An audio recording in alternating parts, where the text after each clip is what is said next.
Hello,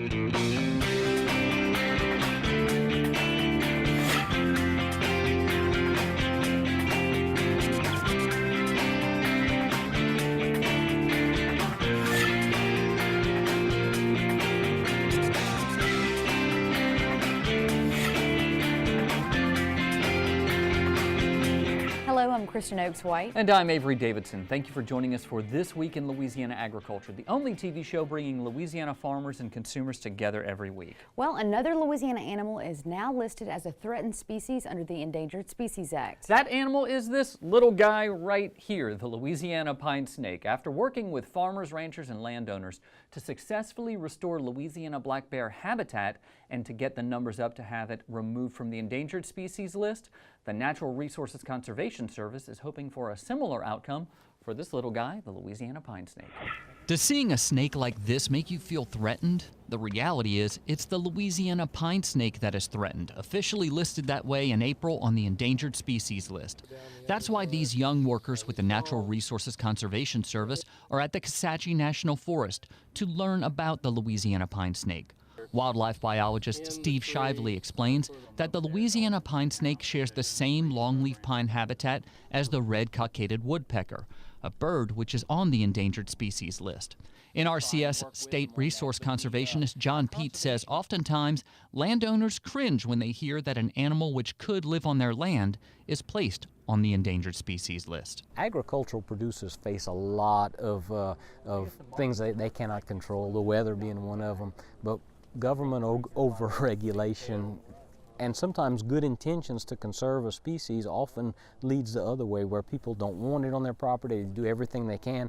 We didn't want to see that happen, and so this really is a win for the private landowner, a win for the species, a win for all the species that share this type of habitat. That win-win is the Working Lands for Wildlife Pine Snake Project through the NRCS. It's a project where a private landowner, like David Daigle, can continue to graze cattle on his land or plant timber without having to worry about listed species like the Louisiana pine snake. Under the Endangered Species Act, they could face criminal and penalties, fines, all kind of things for harming a listed species.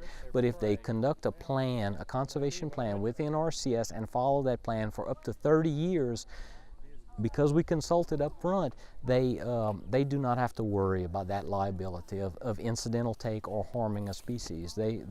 That's a non-issue for them, and so that removes that worry and allows them to manage their property. When we work with NRCS for their conservation practices, as we implement the conservation practices that we sign up for, we find ourselves doing more and more of that kind of work and that kind of thinking. And that's really a beautiful system, because it allows us the opportunity to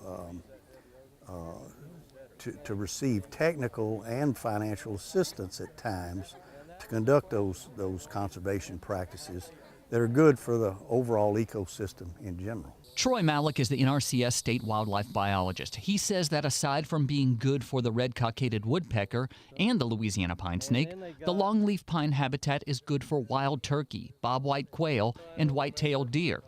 It's also good for the pocket gopher, which can cause problems. If you want to establish longleaf pine, a lot of times the pocket gophers will eat the seedlings, and so you have less success if you have high numbers of pocket gophers. And that's what the Louisiana pine snake eats, pocket gophers. As NRCS soil conservationist aide Sarah Dixon learned, this non-venomous snake is a key part of this ecosystem, even if it's a bit intimidating. I usually don't do daring things like that. I've always been scared of snakes, but knowing that it couldn't really hurt me was like very cool. There are only a handful of Louisiana parishes where you can still find the Louisiana pine snake. Rapides Parish, where I shot that story, is not one of them anymore. To see a map of where you can find the Louisiana pine snake or to learn more about this really cool reptile, you can visit our website at twilatv.org. And if you notice, I kind of like snakes. I've never had one for a pet. Never. When I saw that on Facebook, the picture of it, I said, it's all becoming clear, because when I killed a snake in my backyard, you said, why did you kill it? It was a good snake. I said, no snake is a good snake when it's in your backyard. The Louisiana pine snake is a very good snake. It goes around, and like I said in the story, its main prey is the pocket gopher. Problem is there aren't as many pocket gophers as there used to be, and it's a really cool constrictor. But yeah, I had fun holding that pine snake. I thought it was really sweet. So do your kids like snakes as much as you? Luke is absolutely obsessed, my 5-year-old, obsessed with snakes. He was supposed to come with me to shoot that story. But then when my wife Lauren asked me, are there going to be any venomous snakes out there? I was like, well, you know, there could be timber rattlers, there could be pygmy rattlesnakes. Luke, his exact words were, Daddy, in that case, take me when I'm older, when I'm a herpetologist. He used the word herpetologist in a sentence and says that's what he wants to be when he grows up. I'm sure you're proud. I am so proud. You have no idea. That and a garbage man. Those are the 2 occupations he wants. He's diverse. He's got his bases covered. It sounds like these jobs will always be around, so. Job security. Yeah. Kudos to Luke.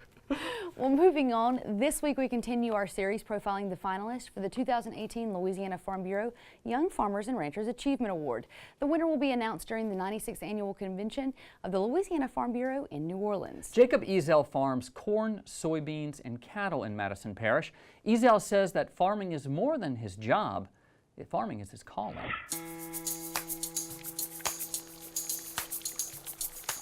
With corn to irrigate, beans to check, and cattle to feed, Jacob Ezel has his hands full this summer.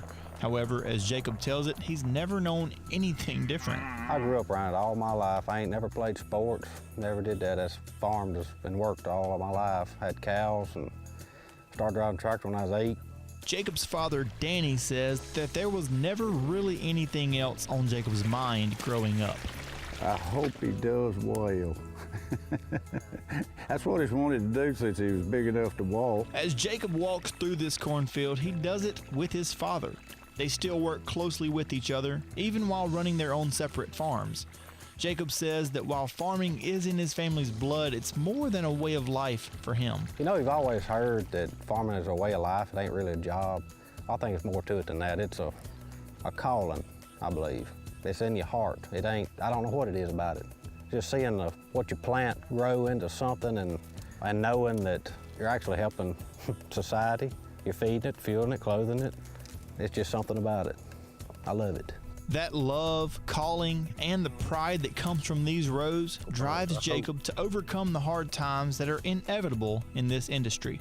Hard times that his father and grandfather have both endured as well. Usually things start happening about the middle of the day. You may have something bad happen and may want to throw your hands up and quit, but toward the end of the day you realize you're doing what you're supposed to be doing and it's all worthwhile.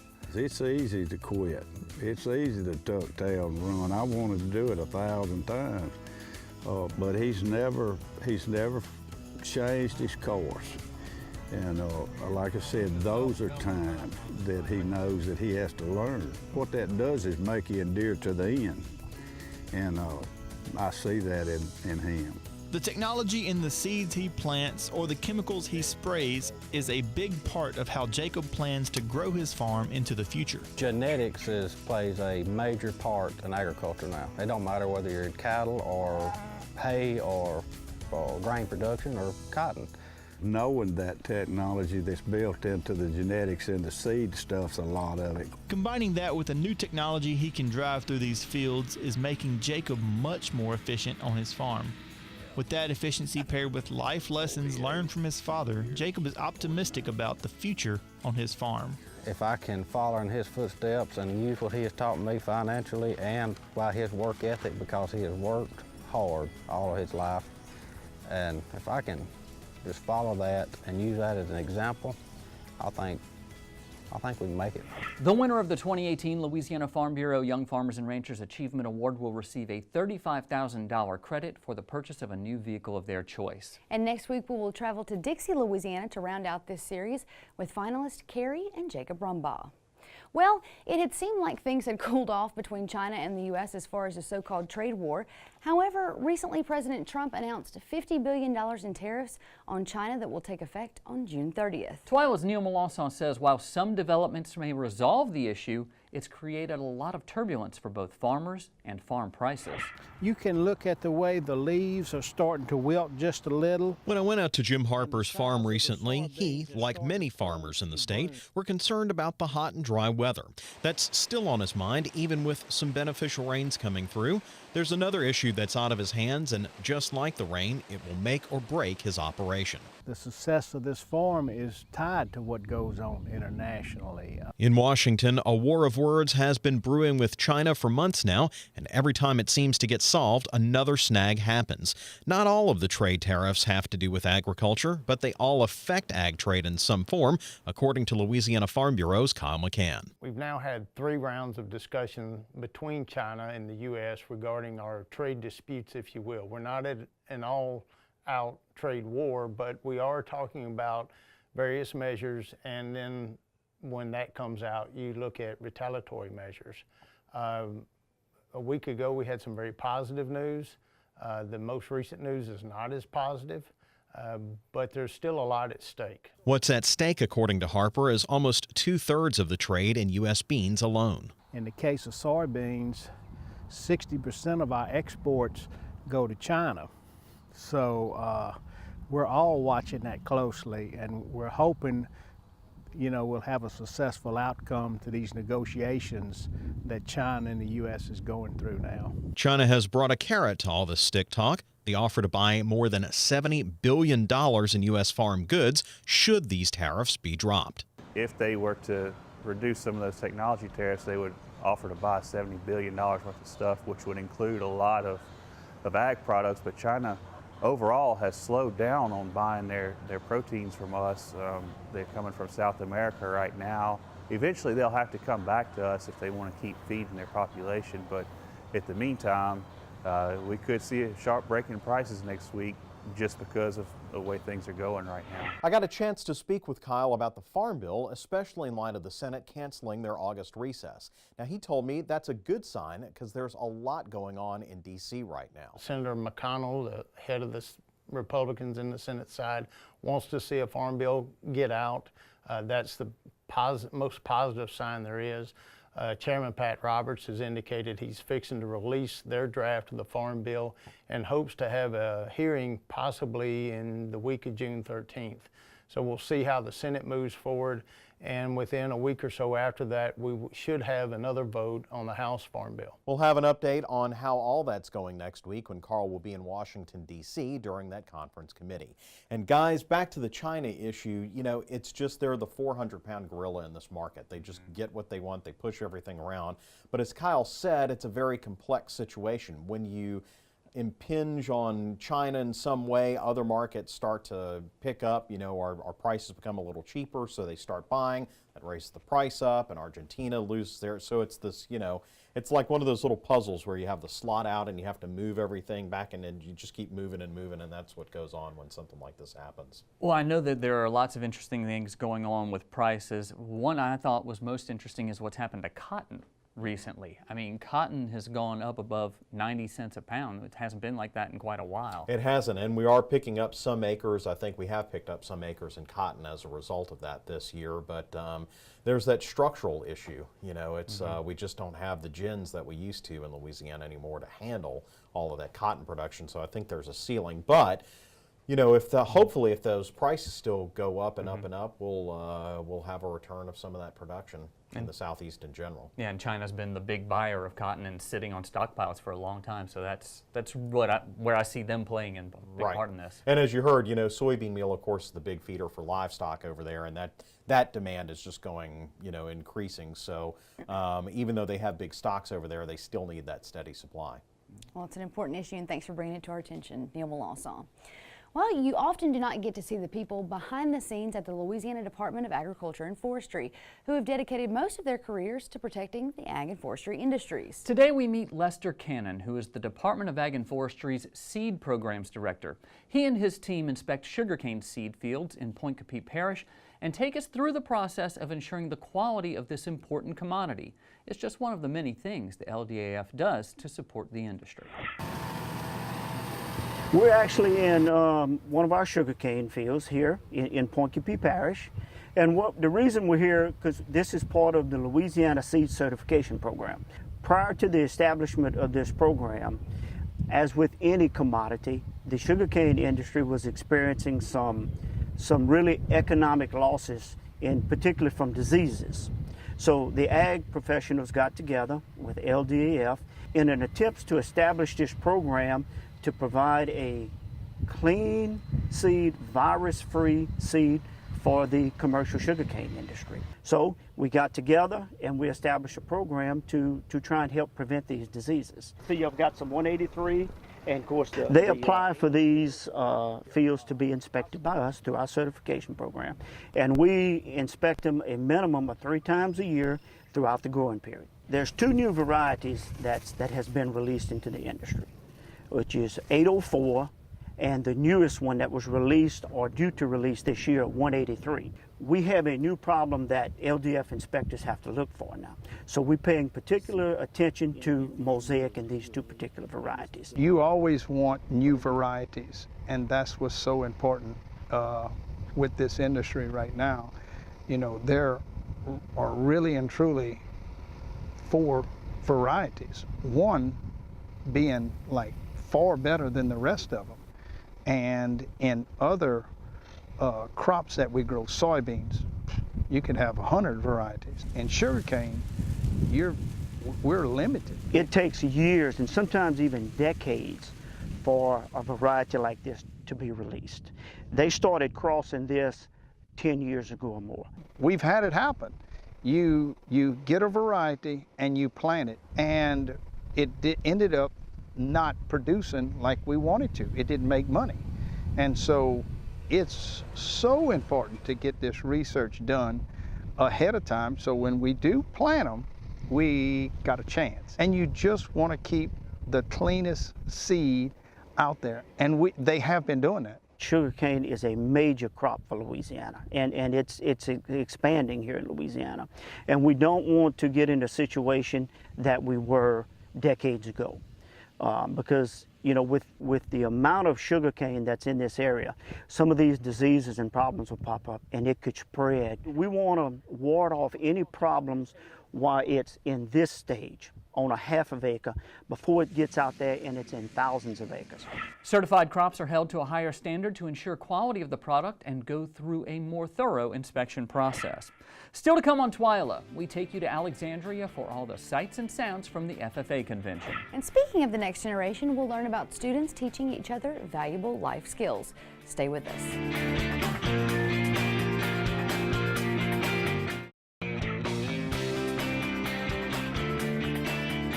Thousands of FFA members from across the state gathered at the Alexandria Riverfront Center this week for the 89th Annual Louisiana FFA Convention. This happens annually to celebrate agriculture, FFA, and members' accomplishments, while also competing in career development events. These CDEs test the membership's knowledge in everything from marketing plans to food science. Ian Bennett, National FFA Southern Region Vice President, says the FFA is not only vital to the future of the ag industry, but to the country as well. People have to eat every single day for the rest of their life. And when you look at job security and getting students into successful careers after school, you know, every company, whether it's an ag company or not, is going to need an accountant. They're going to need an engineer. We're going to need farmers every single day to grow the food that we have to eat. We owe everything that we have in this country because we have those farmers growing out there and getting us the food and the supplies that we need, so we don't have to worry about it anymore. FFA is not just a group for future farmers. The organization helps students explore the broad range of careers available in agriculture, but also teaches them leadership skills and personal growth that will help in any career they pursue, and I see it in almost every one of them I meet. They're very, very talented, especially when it comes to speaking across the board.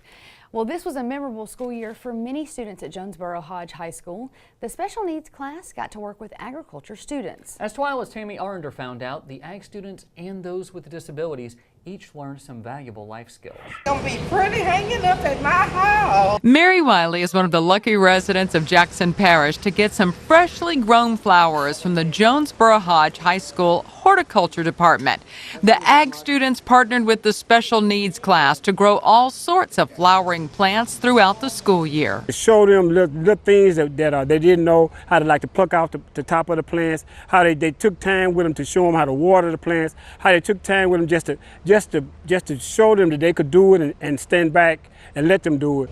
This is something that we're hoping they can take with them after they leave and get a job working for a greenhouse, a nursery somewhere. And then when the other kids have their skills and we all work on them together, So it helps everybody. They grow and make pretty flowers, don't they? Donna Avery is the special education and life skills teacher at Jonesboro Hodge High School. She combines classroom instruction with time in the greenhouse. This is the second year the special needs students partnered with the ag class. Last year they grew vegetables. For Tristan Patton, an ag student, it's a positive experience on many different levels. It gets you not only out into the real world, but it teaches you a lot about life. Very rewarding experience. They got the fact of helping and needing and being needed.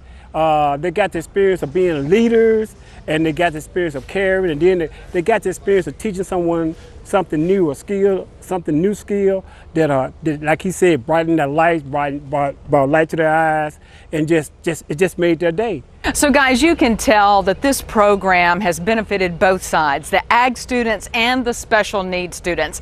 And they say absolutely they will work together again next year, definitely growing the flowers and probably a few veggies too.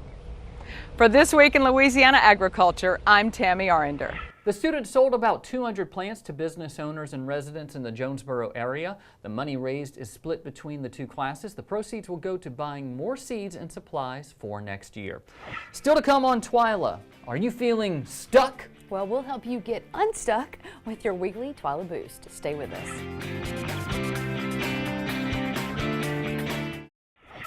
Three, two. Listen to that. Do you hear that, Avery? I do. I hear that. It sounds like a brand new TWILA Boost. And once you hear that very iconic guitar riff played by one Angus Young, and that very familiar you know what's coming next. Well, what's coming next, except in this edition, we're trading the Thunder Chant for Tractor, and AC/DC is replaced by the Peterson Farm Brothers in their latest music video parody called Tractor Stuck. But we pulled it out just fine. Now there's no tractor stuck. Tractor stuck. Now, Avery, I figured this farm video would be right up your alley since you obviously love playing the guitar. Yeah. Anything to do with rock music. But one, it needed to be done in, like knickers and a schoolboy outfit, which is probably what I should have on. But I did notice something about the one holding the guitar. He's playing it wrong. I heard that. That's not how it goes. That's how it goes. It goes more like this. Well, give us a demonstration.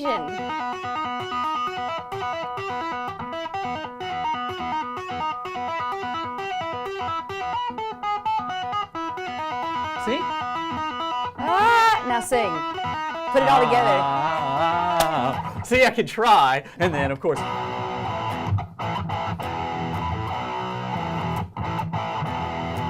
Well, see, I'm very impressed. I thought you just had it just to have it and strummed along. That pretty much is all I do these days. Oddly enough, and this is the honest to God truth, the only song I've been playing on this lately is Day of the Diesels by Thomas and Friends.